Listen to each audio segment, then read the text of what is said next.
The tires crunched over gravel as Emma pulled into the secluded driveway, her heart fluttering like it had the first time Mark kissed her. The cabin, their cabin, stood bathed in golden twilight, pine trees swaying in the breeze. She checked her reflection one last time, smoothing her sundress. He has no idea I'm coming. 6 months ago, this place had been their sanctuary. They'd spent weekends wrapped in blankets, whispering dreams over crackling fires, tangled in each other without a care. But lately, Mark had been distant. Texts went unanswered for hours. Dates were cancelled with vague excuses. Work stress, he'd said. Just need some space. Emma tightened her grip on the steering wheel. Not tonight, she'd planned everything. His favorite wine, the playlist from their first road trip, even the lavender-scented candle he loved. This weekend will fix us. She stepped out, the evening air thick with the scent of damp earth. His black Jeep was parked haphazardly, as usual. But beside it sat a sleek silver Honda, one she didn't recognize. Her stomach knotted. A colleague. His brother. Keys jingled in her shaky hands as she crept toward the porch. The front door was unlocked. Inside, the living room was dim, but the flicker of the fireplace cast long shadows. A half-empty wineglass sat on the coffee table. Next to it, a lipstick smudge on a second glass. Coral pink. Not mine. Then she heard it, soft, breathless laughter floating down the hallway. Mark's laugh. The one that used to ignite her insides. Now it froze her blood. She moved silently, her pulse roaring in her ears. The bedroom door was ajar. Through the gap, she saw rumpled sheets, discarded clothes. And Mark, her Mark, pulling a woman against him, his lips trailing her neck. The woman sighed, tilting her head back. Emma's breath hitched. Sarah. Her college roommate. The one who'd hugged her tearfully at graduation, promising, "We'll always be sisters." The one who'd helped her pick out this very sundress last month, cooing, "Mark's gonna lose his mind when he sees you." Emma stumbled back, her vision blurring. The floorboard creaked. Mark's head snapped up. Their eyes locked. For a heartbeat, the world stopped. Then his face twisted in panic. "Emma!" She turned and ran. Behind her, Sarah's gasp.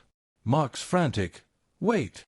But Emma was already slamming the door, the cabin's cozy fantasy shattered like the wineglass she'd dropped on the porch steps. This wasn't just a weekend fling. The Honda's license plate glared at her under the moonlight. The steering wheel burned under Emma's white-knuckled grip as her car fishtailed onto the main road. Rain began pelting the windshield, the sky weeping where she couldn't. Her phone buzzed violently in the passenger seat. Mark, 7 missed calls. But his contact photo, that grinning face from their hiking trip, made her want to hurl the device into the night. A memory sliced through her. Sarah, just last Tuesday, twirling Emma's hair and sighing, "You and Mark are couple goals." The way she'd lingered when hugging Mark at Emma's birthday. How long had she been laughing at me? She swerved into a gas station parking lot, nausea rising.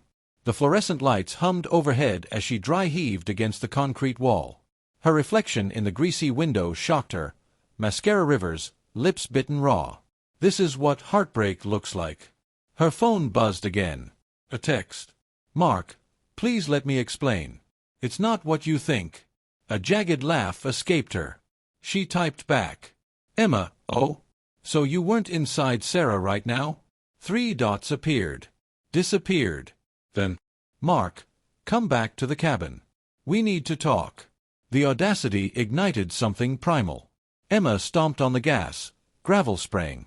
"Let's talk, then." The cabin's porch light was on when she returned, illuminating Sarah's hurried exit, clutching her cardigan shut, barefoot, her heels dangling from one hand. Their eyes met. Sarah opened her mouth. I'm so." Emma walked past her like she was air.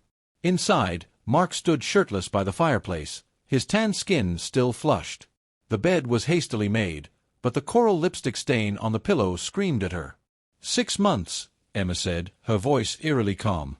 "That's how long you've been lying to me." Mark's eyes widened. "What? No, tonight was the first." "Bullshit." She kicked over the wine bottle by the bed. "Her car's parked like she owns the place. You didn't even hide her toothbrush in the bathroom." A muscle twitched in his jaw, his tell when caught.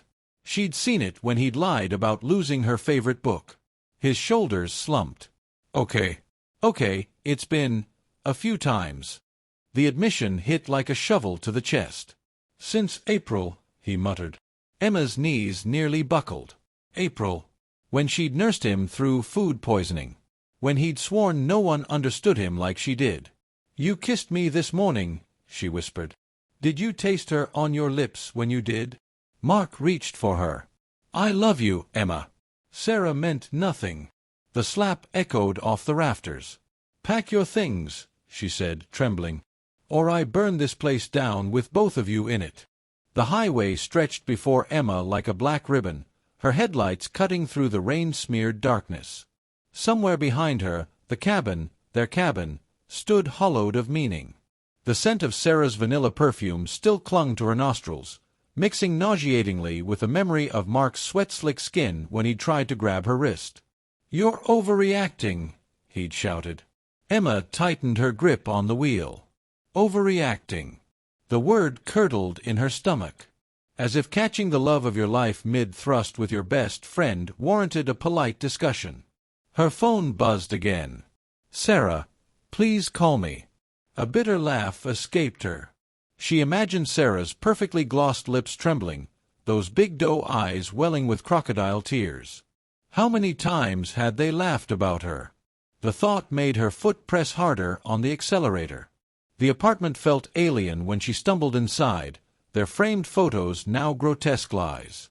She yanked the largest one from the wall, Mark carrying her piggyback on the beach, his hand secure around her thighs.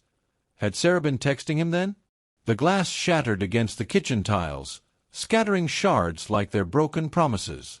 Her laptop glowed on the coffee table. A dangerous impulse took hold. Mark's Instagram loaded instantly. There, posted 3 days ago, a selfie of him grinning in his gym gear.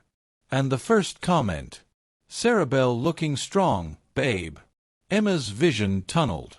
She clicked Sarah's profile. Scrolled. April 12th. A blurry restaurant photo. Just the edge of a familiar tattooed wrist on the table. Mark's. Asterisk May 3rd. Sarah in a bikini, captioned, Lake Days heal the soul. The timestamp. A weekend Mark claimed he was visiting his parents. Her stomach lurched. This wasn't just betrayal, it was a campaign. The knock came at 2:17 a.m. Emma, open up. Mark's voice was ragged through the door. I'm not leaving until we talk. She peered through the peephole. He stood soaked from the storm, holding wilted grocery store roses. As if flowers could erase infidelity. Go. Away. Each word a shard of glass. I fucked up, okay? His palm slapped the doorframe. But you're throwing away years over one mistake. One. She wrenched the door open. I counted 7 dates just from Sarah's feed. 7 lies. 7 times you looked me in the eye and lied. Mark's jaw worked silently.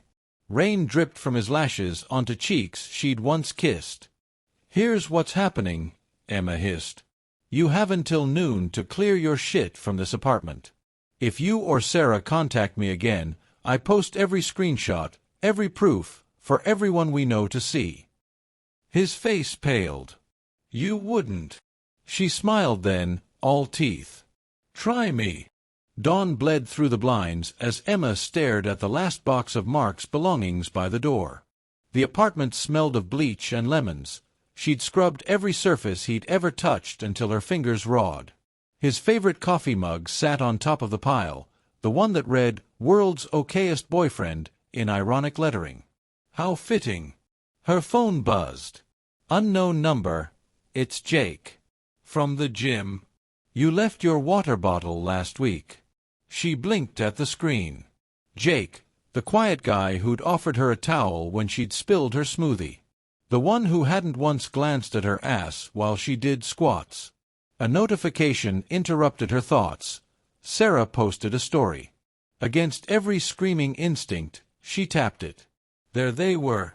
Mark's arms slung around Sarah's shoulders in some dim bar, her coral lips pressed to his cheek. Caption: When life gives you second chances. Emma's thumb hovered over the screenshot button. She could blast it to their entire college alumni group right now. Watch their reputations combust. Instead, she deleted Instagram. The gym's glass doors reflected her new silhouette, hair chopped to her shoulders, black leggings instead of the pastel sets Mark used to compliment. Jake looked up from the weight rack, his greeting dying when he saw her expression. Rough day. Rough life. She grabbed a medicine ball. You ever trusted someone so much you feel stupid for not seeing the knife? Jake didn't offer platitudes. Just handed her a fresh grip tape. My ex took our dog.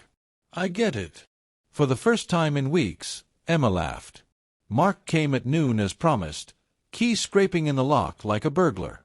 His gaze darted to the packed box, then to Emma's bare left hand where his promise ring used to sit. You actually did it, he muttered. Turns out I'm full of surprises. She crossed her arms. Like how you'll be Venmoing me for last month's rent. His laugh was hollow. Sarah said you'd be petty.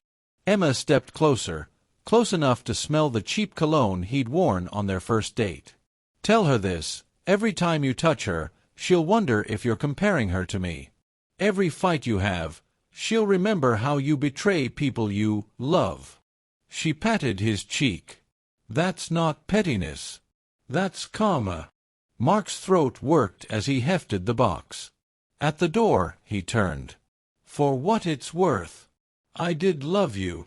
The lock clicked behind him. Emma exhaled into the silence. Her phone lit up. Jake, smoothie run? I know a place that puts real fruit in them. She typed back, only if you hate coconut. 3 dots appeared. Then, Jake, despise it. Monster. Sunlight pooled through the windows as Emma smiled for the first time in 42 days.